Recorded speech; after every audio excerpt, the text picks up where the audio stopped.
The White Lotus is back this week with the 4th episode of Season 3, and as it marked the halfway point of the season, we probably had the most mysterious episode yet, which was heavily focused on the dynamic in relationships. The motive of certain characters finally being revealed, Gaitok proving yet again that he's really bad at his job, and it also seeming like Timothy Ratliff might be at his breaking point.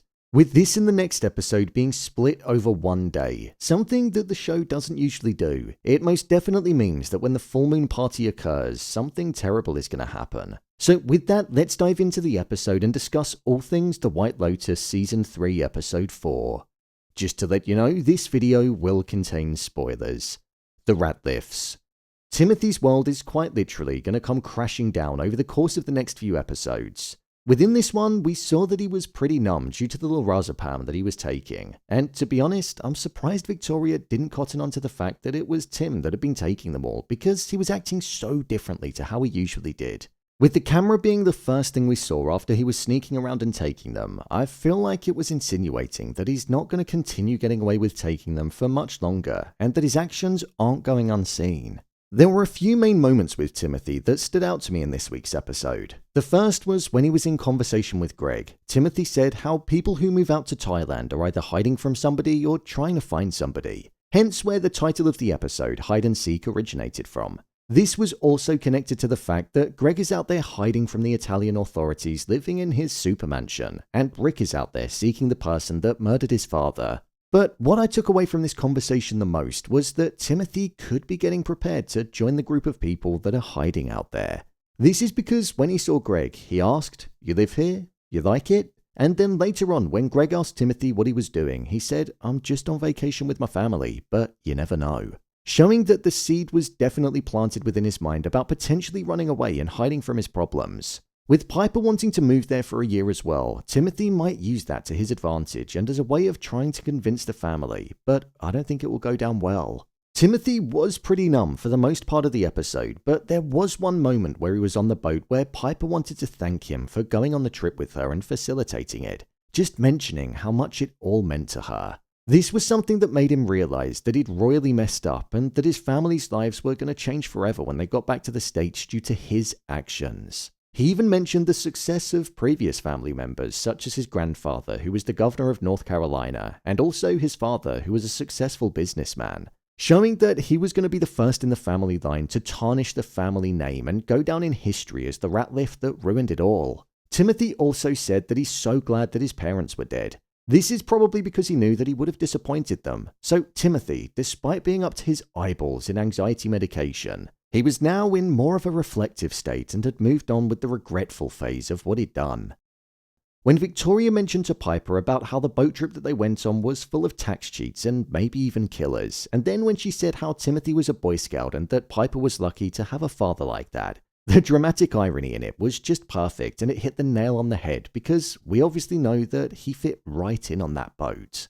We actually got an insight into what Timothy was running away from. He was running away from embezzlement charges and fraud. We also heard that Kenny was cooperating with the authorities and it was looking like he was at a point of no return, meaning that Chuck was advising Timothy to plead guilty, which would mean that the feds would go after all of his assets and he'd probably only do a few months in federal prison. Something that prompted Timothy to say, "I'd rather die," which could be connected to the weapon that he ended up noticing and taking from Gaitok's office after he left it on the side whilst it was unattended. There was a shot in the Weeks Ahead trailer which had somebody holding a weapon towards them, but it was a shadow, so it was hard to distinguish who. But I'm thinking that it's now going to be connected to Timothy and the fact that he said that he'd rather end it all than go to jail. The final thing that made me think that he could be looking to use it was that when Pam took his phone back off of him, she said, "Hopefully you won't need it again," to which he responded by saying, "I won't." A sentence that sounded very final and like he actually wouldn't need it because he wouldn't be around.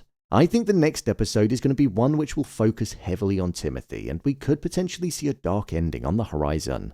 With regards to the siblings, Lochlan had a sense of abandonment within him following Piper saying that she was planning on moving to Thailand for at least a year as part of the program that she went to visit. And that was pretty much the catalyst for him wanting to spend more time with his brother, Saxon, and choosing to not be by her side at dinner when she planned on telling their parents the news. It was also shown to us visually because at the start of the episode he was sitting on the sofa next to Piper reading a book and mirroring her. but by the end he was on the boat with only his brother Saxon drinking a beer, showing that he'd truly changed over the course of the episode. We also saw that Saxon was getting closer to Chloe, and Greg was definitely noticing that Saxon was up to something with her. So I think Saxon is playing with fire and not respecting that Chloe's in a relationship, and his actions could ultimately come back to haunt him. I wonder if Saxon's actions and encouragement of trying to get Lochlan to pursue chatting to women is going to land his brother in trouble, and then a sense of guilt and responsibility could fall onto Saxon.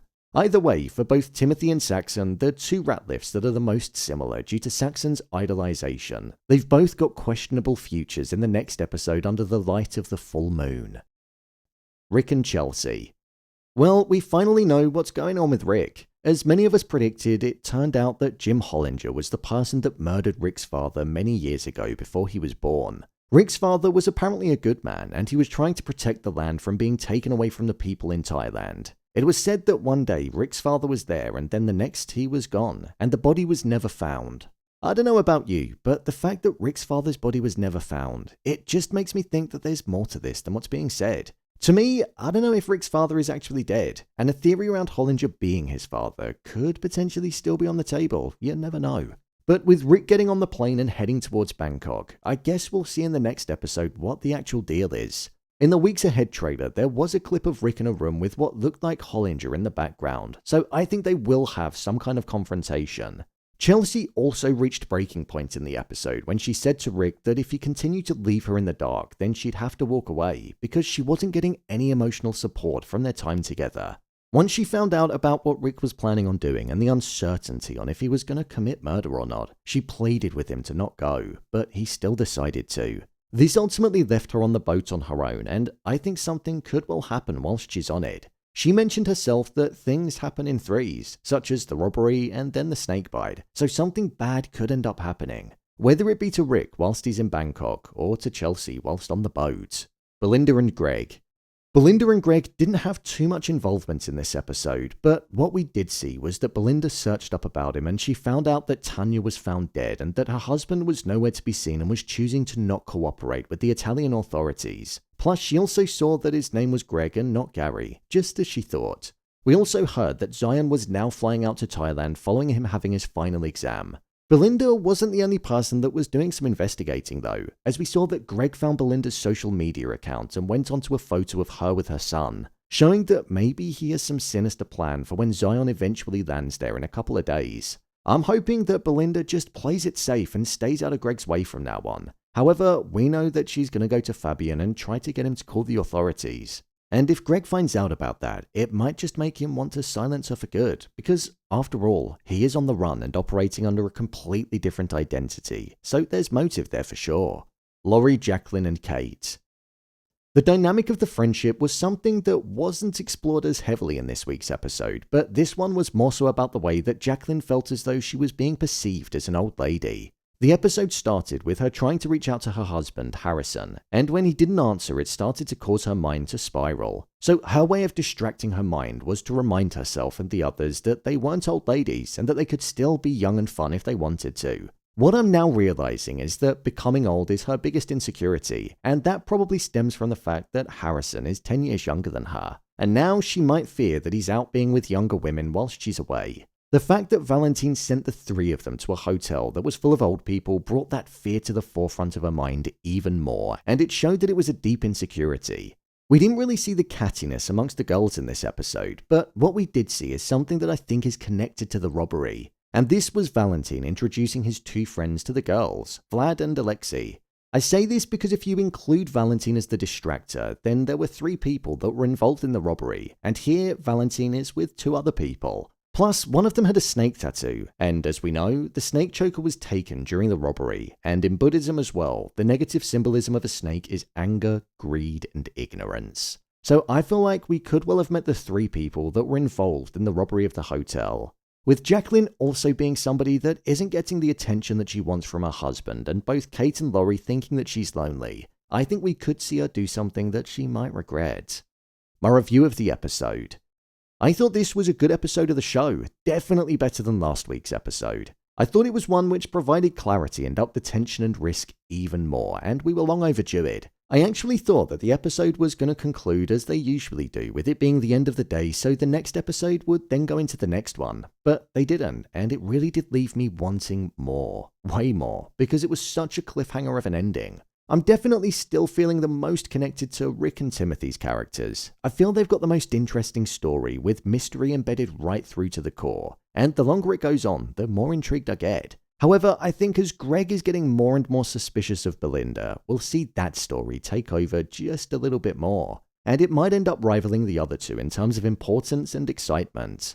Gaitok is probably going to be lucky to have a job at the end of the next episode, seeing as though somebody entered the office and took the gun because he left it unattended. However, judging by the trailer, it seems like he's going to think that it was Timothy that took it, maybe due to the cameras, and that could actually be why after Timothy took the tablets in the opening part of the episode, it immediately cut to CCTV, showing that it was going to play an important role for his story moving forward. I'm really undecided right now if I prefer this season to the previous one. I really enjoyed season 2 and it's going to be hard to beat, but I feel like this season definitely has potential and could end up finishing above it if the writers manage to stick the landing of the ending. I think next week's episode has the potential to be the best one yet, as the stories look like they're all slowly building towards the climax now. So it's an exciting time to be a fan of the White Lotus. So, there you have it, the White Lotus Season 3 Episode 4 Ending Explained. If you want to see more videos on the White Lotus, then click on the card in the top corner. There's a playlist there. And don't forget to subscribe so you don't miss future videos. What did you think of this episode? Share your thoughts in the comments. As always, thanks for tuning into the video and I'll see you in the next one.